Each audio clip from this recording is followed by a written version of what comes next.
Hello, everyone. I am your hostess with the mostest, Miss J, aka Miss Simone Jackson, here to bring you guys another incredible interview of the J Lounge. Of course, all you know out there, the J Lounge is a celebrity-based podcast show where we talk with celebrities about various topics and discussions. I am incredibly stoked and excited to be introducing my next guest. He's an illustrator, a concept designer, cartoonist, animator, and also a graphic novelist. He has created this amazing graphic novel called Infinitum.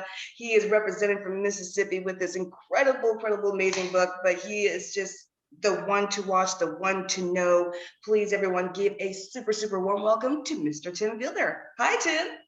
Hey, how you doing? Pleasure. Thank you so much for having me. I really appreciate it. Oh, it's an honor. We thank you for being here today. We are excited to get to know you and to learn and discuss more. So we appreciate you just being here, taking your time. I know you are an incredibly busy man. I mean, you are the jack of all trades. So I appreciate you being here. Master of none. Master of none. Master of none. I don't know about that. I mean, come on. You made an incredible, book, Infinitum, which we will get to. But before we get to that, I'm going to start off by firing the first question at you. What began your passion for art and creating art the way you do? Well, if any of your audience are the younger siblings, you really Mm-hmm. don't have much of a choice as to what the entertainment will be, what your passion will be, because your older siblings pretty much decide that for you. So myself being the youngest of four boys, all of them artists, uh, it was basically handed to me here, do this. And so that's what it's, I've been stuck with that for about 54 years now. So here, draw this. So that's how I started as an artist. And it's just kept going on since that time. I know you couldn't see me through the screen, but I was totally raising my hand. I'm a younger sibling too. I know You know all what I about mean? yes. Like, why do they do that? It's like, didn't you give me a chance to decide what my destiny will be? It was like, no, do this. I never got to decide. I know exactly what you're talking about. Exactly. Never got to decide. Not the TV show, Nothing. not the music, not Right. the food. So I totally understand. But that's really incredible, though. But that kind of brings me to my next question, my number two question. What were some of your favorite graphic novels when you were a kid and why? Well, it's interesting because there's a distinction that people make between comics, floppy comics, and Mhm. then graphic novels, which are the big, thick, long form books like Infinitum. So I am a little weird. I grew up reading not just Marvel and DC, but I ended up reading regular comic books like Marvel and DC. But because we read the alternative comics, I'm putting up my quotation fingers here. Uh, I was heavy into people like Howard Chaykin did this adaptation of this book by Samuel R. Delaney called Empire. It's this hardback book. And it had such an effect on me. It was a graphic novel, early graphic novel. It was hardback. It was like 100 pages, but it was fully painted. So that heavy metal magazine was a lot of stuff that I grew up on. So I actually employed a lot of that kind of influence into my work. So I would have to say the one graphic novel that definitely had the biggest impact on me was definitely Empire by Samuel R. Delaney.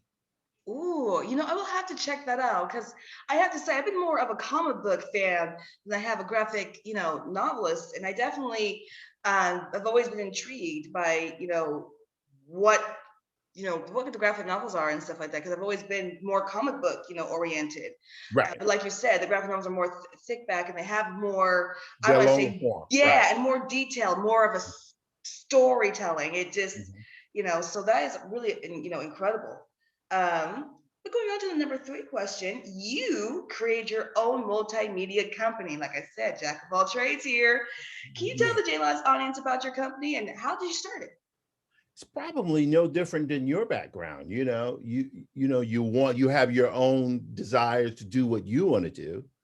So sometimes people go for it, sometimes they don't. But then you realize after a certain point, the only way I'm going to get my ideas out is I have to create my own firm, Mm-hmm. my own company. So that's what I did. So that's actually why I created Diesel Funk Studios, because I'd gotten to the point I was doing animation, and animation, I switched to comics, but I needed a company. And I played around very briefly with another company, had creative differences, which is Mhm. pretty normal. But then I was like, man, I don't want to wait on anyone else. I want to do my own thing. So Amen. the name was available. Diesel Funk is a dope name. So I went with it. And here we are today. So that's why I created my company, to get my visions out to the world. I love the name. I do. I love it, Diesel Funk. That sounds like it could also be a music genre. Have you listened to some Diesel Funk yesterday? I You love understand it. what I'm saying? So, and it hit so many points. So thank you for saying that. Oh, cool. I'm glad. That's exactly what I get from it. So, oh, I love it. All right, going on to the number 4 question, and the question I'm pretty sure my audience has been dying to know. You created the Afrofuture graphic novels Infinitum.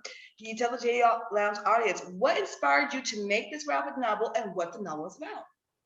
Okay, so I'll try not to be too long-winded in my answer. So why did I Absolutely. create Infinitum and Afrofuturist Tale? It was because I had done this graphic novel before that as an independent publisher through Diesel Funk, called Maddie's Rocket. Ooh, And Maddie's Rocket was more of a local thing. That's a retro Afrofuturist tale that's based in the 1930s. But that was done, frankly, for my mom, my dad, my grandparents, who didn't see themselves in the 30s and 40s when they were born in this kind of Afrofuturist. Yeah, there was Buck Rogers and Flash Gordon, but there were no black people in it. So what right. I wanted to do was to do that. Infinitum, however, was something on a much larger scale, because I wanted to do a story, that's Right. big, that spans the entire expanse of human existence. I know that sounds really kind of spacey, but that's what it is. I Mhm. wanted to do a story that was that big, that was that spacey, but with black people in it, because we deserve to have epic stories about ourselves and our communities. We deserve to have stories that show us in the largest possible light, even the smallest possible light. But I wanted to do a book that would be fully rendered, fully painted, like an art book. So not only did you get a complex storyline, you also got a complex visual that you could feel comfortable with putting it on your coffee table to say, hey, this is what I'm reading now. So that was the impetus behind it. I'm happy I did it. It almost killed me to do it. My arms almost felt like they were about to fall off. And that is what has been so motivating about it. I'm so grateful I had the opportunity to do it. And I highly encourage my audience to get Infinitum. As he said, it's so nice, it's so refreshing to see graphic novels with black people in it. And I'm sorry, exactly right there. I really hope everyone takes my encouragement and goes read Infinitum.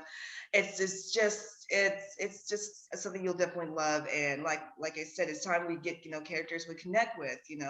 As you said, in comic books, even though we are having a boom of seeing more African American comic book writers and more African American characters in comic books, we could still do more.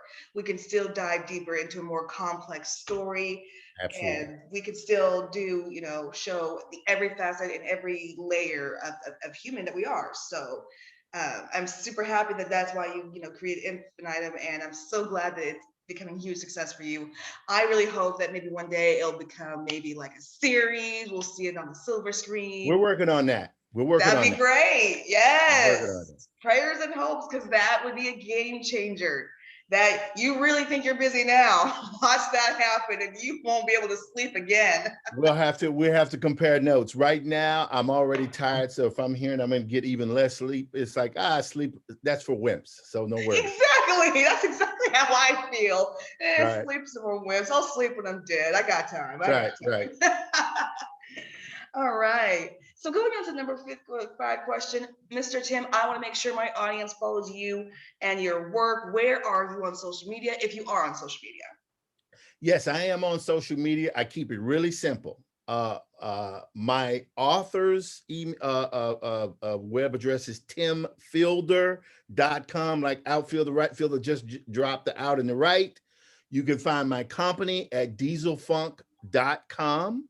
On Twitter is at dieselfunk. On Facebook it's dieselfunk. And on Instagram it's actually amazingly dieselfunk.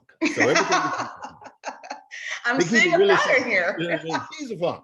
That's it. Oh, I'm sensing a pattern. Of course, I highly encourage my audience to go make sure you follow Mr. Tim Wheeler on all social media platforms. Just, of course, as he just said, just put in Diesel Funk and you'll find them, guaranteed. All right, going on to the number 6 question there, Mr. Fielder. What future projects are you involved with that can you can give a little dish about to the J Lounge audience? I'm sorry, I missed that last thing you said. I said, what future projects are you involved with that you can give just a little dish about to the J Lounge audience? Yes. Right now, well, it's interesting because once you Ooh. publish a book, you Mhm. then have to work hard to actually sell the book. That's the thing they don't tell you about book deals. It's like then you're responsible for marketing, you have to do interviews. So Right. that's the first project I'm working on. In addition to that, I'm happy to say that the next project that I'm working on for a mainstream publication is Maddie's Rocket, the independent book that I did that got me in infinitum. I'm now able to go back to Maddie's Rocket, and that will be a trilogy. So I'm very, very happy to do that. Ooh. Oh, that sounds like exciting It news. is. Yes. I love that. Complete, beautiful, 360 going back to where It's you like started. synergy, right? That's Yeah, crazy. that's Yeah. awesome. Oh, that's awesome. I cannot wait. Everyone, make sure you guys look out for Maddie's Rocket because I definitely am. Again, Mr. Fielder is just burning up. Y'all need to check him out ASAP before he is too busy to even sleep. All right. All right. We got just a couple more questions there for you, Mr. Okay. Fielder. Uh, Going up to number 7. What goals do you hope to accomplish one day in your careers? Okay. So this one right here, I'll try to keep it concise, but what do I want to Of accomplish in my course. career? I'll Mhm. do what I want personally and professionally, and then I'll do what I want on a bigger level. Beautiful.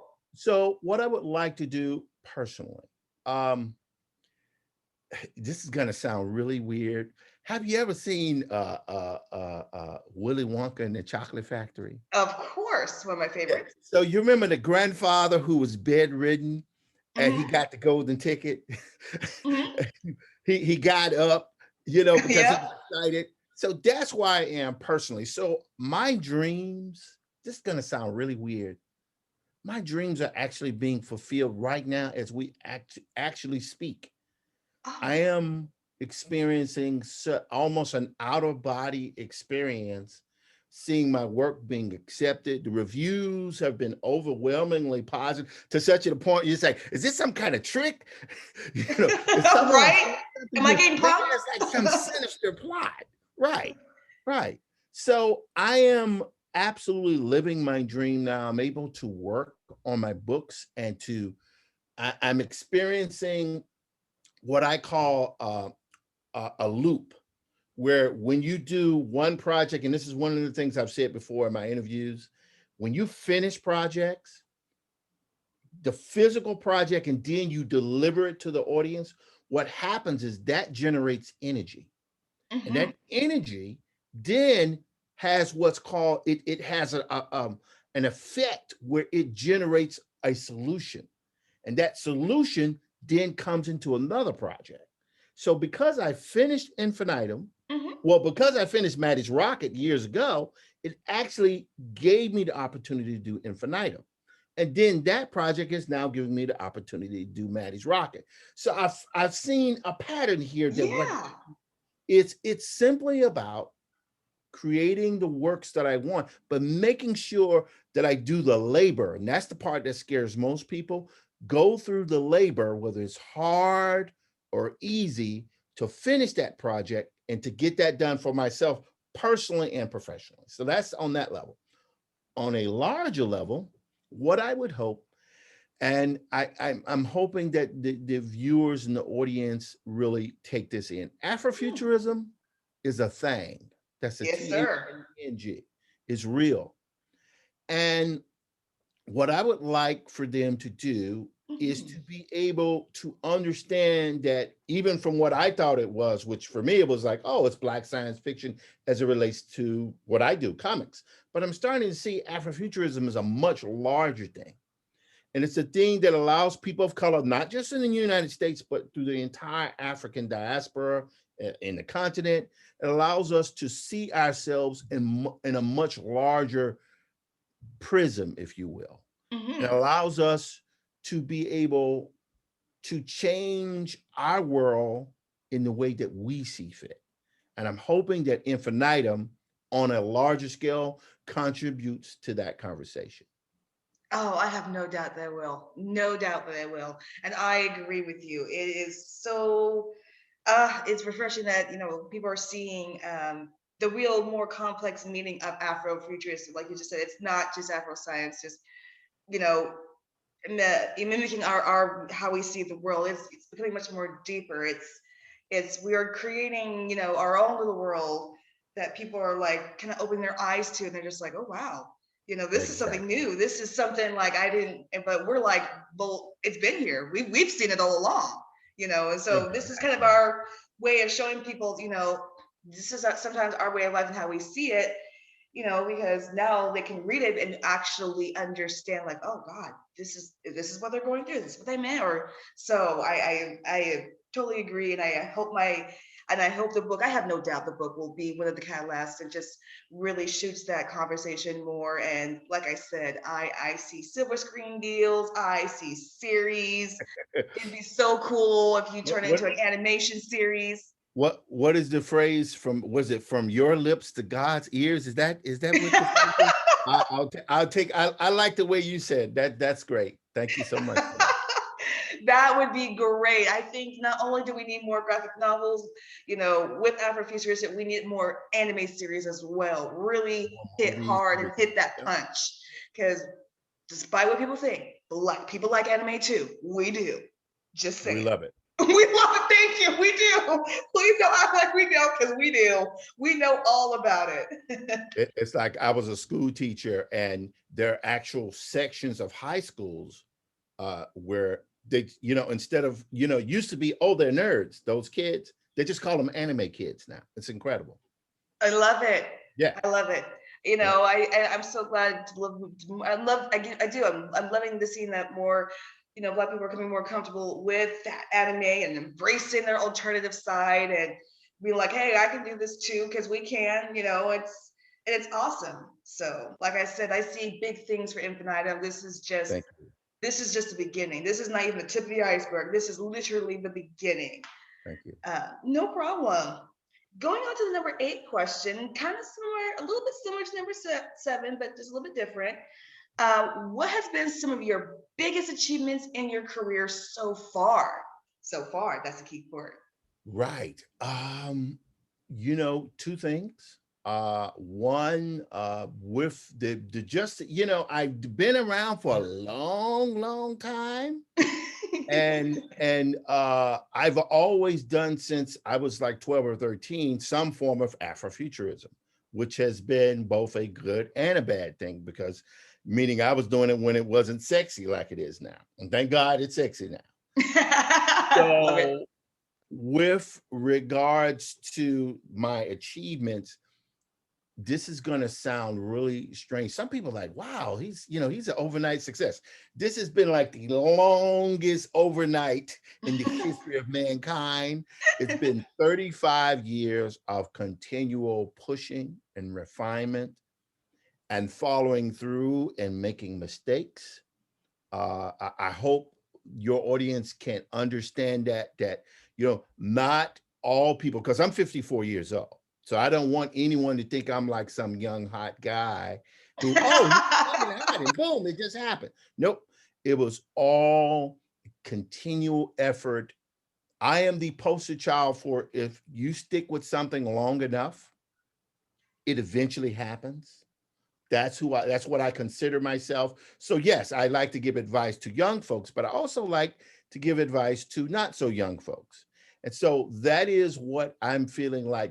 The last 5 years has been such a tremendous uh, a point where it's like, wow, I can't believe I did that. And then now you shift to the next gear. Wow, now I've done this. So literally right now, as you're talking to me, this is the highest point of my career. I have never done anything as public. I mean, hell, I'm sorry, oops, I used a little, I said the word You're hell there. fine. I used the word, I appeared in a Microsoft commercial as an Oh, wow. Afrofuturist just within the last 3 weeks. So that has never happened to me before in my life. So yeah, it's been incredible. It's been I an love it. incredible run, and I'm hoping I'm hoping this is not the end of the line. I guess I could say. Oh, for sure not. Like I said, this is just the beginning for you. And I will also say you're one of the poster childs of, it doesn't matter what age you start, just start. Because some people Exactly. have that mindset, oh, I gotta start when I'm 18, or I won't be, successful when I'm 20, or I gotta start when I'm 20, or I'm not gonna be, you're a proof that start at any age and you'll be successful. Just like you said, just continuously hard work and going at it. I would add one thing Of course. for the folks who are not so young. The phrase that you hear, "It's never too late," that's actually not true. It can be too late. If you wait too long, if you refuse to get beyond that, and look, if you go on the book and you look at the word procrastination, there's my picture right there next to it. Yep. You must power and push through and find that source of energy that drives you so that you can finish. Finishing is the it is the nuclear power to the ship. So that's what I would encourage all folks to do. And I so love that. Yes, please don't. It is too late if you like I said, if you procrastinate on Don't it. wait too And long. I raise my hand. I used to be one of the biggest procrastinators. Yep, yep. I was Raising my hand now. I'm raising both of them. I used to be the queen of procrastination or doing things last minute, but like you said, I just decided to buckle down. I really wanted this to be my passion, start my podcast, and hopefully one day turn it into a mini series. And like I just said earlier, it's never it's you can start at any age. It doesn't have to be You the can start perfect. at any age, but move quickly. That's what I Yes, tell people. Move quickly. Move with a absolutely. purpose. Move with a purpose. Move with purpose. I like that. I like move with purpose. So that's what we would say to everyone listening in. Move with purpose. And yes, it can be too late if you procrastinate. Yep. So totally agree with that. All right, Mr. Fielder, just got two more questions for you. Going on Far to the away. number, yeah, going on to the number 9.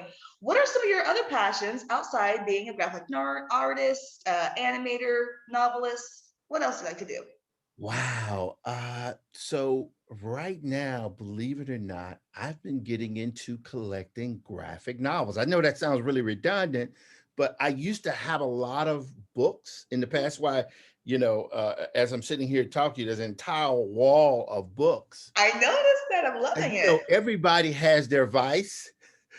I'm finding my vice right now is collecting first edition graphic novels that are signed by the author that I've always wanted, but I Ooh, could never afford, or I never had a chance to get it. That's what I've been getting into. I know that sounds really crazy, but that's what I love it. I love it. that can be, those comic books can be really rare. You got Yeah, they it's could those amazing. be It's super amazing. rare. Get a couple more years on them, they could be, yeah. That's Yeah, incredible. absolutely. Because there's a lot of collections of first edition, and in first edition, when we say first edition, we really mean first edition, signed and Like all.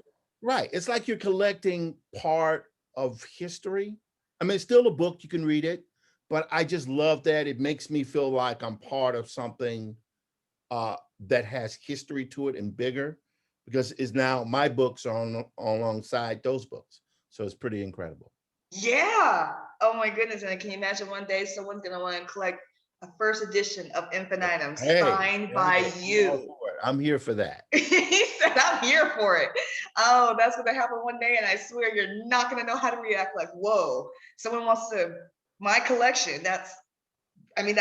What better achievement is that, honestly? Yep. All right, Mr. Fielder, going on for the last question for you. I know we briefly talked about Infinitum and what it's about. However, in a short summary, can you tell the J Lounge audience why they should read Infinitum? Okay. So I'll try to sum it up in very short.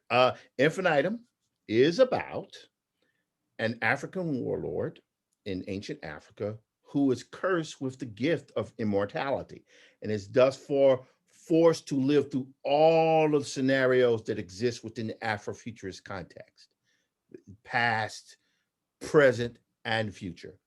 You should read Infinitum because on two levels. One, it will allow you to understand all of the different aspects of Afrofuturism. On the second level, it is a story about the human condition and primarily a story about redemption. It has action, it has horror, it has science fiction, it has romance, it has explosions, and it has beautiful art. And that is why you should read and purchase for all of your families infinitum. That's why you should do it. Stamp of approval. I am all for all of that. And plus, beautiful artwork. I go crazy. So I'm all for that. And I highly encourage everyone to check out Infinitum. Like I said, Tim Fielder broke it down so beautifully. It's just Thank filled you. with everything that you could want in a graphic novel, plus so much more. Plus, you're seeing a different world with different characters that maybe you can relate to, maybe you can't, maybe you'll learn something, but it's something refreshing to read. So definitely pick it up, as he said, for all your family and friends. Mr. Tim, you have been such an incredible pleasure to speak to. Thank So you. much fun. Your future, like I just said, it's just the beginning for you. This is just the tip of the iceberg. I see series for you. I see people wanting to make Infinitum into a huge graphic series, I'm and here for it. I just see you going into places that will just open up so much more doors for people to, look and appreciate African American and their artists. Thank you. Thank you so much for having me. I really appreciate it. Absolutely. And I want to, of course, encourage my audience one more time. Make sure you follow Mr. Tim Fielder on all social media platforms. This is the guy to know. This is the artist to know. And his book in graphic novel is something you want to read. I promise you, you will not put it down. You'll probably read it in one setting. That's okay. Just appreciate it and just enjoy the beautiful artwork and the story. And just make sure you just give Tim Fielder some shout outs and some support, because trust me, this will not be the last time you see of him at all. He's about to be everywhere. So, but I want to thank him for joining in one more time. He's been incredible. I Thank want to you. thank, of course, I want to thank everyone for listening in. Of course, you guys know I am the hostess with the mostest, Miss J, aka Miss Simone Jackson, and I'll be back with another wonderful episode of the J Lounge here soon. Till then, I want to thank my guest Tim Fielder one more time. I want to thank everyone for listening in, and we'll be back soon.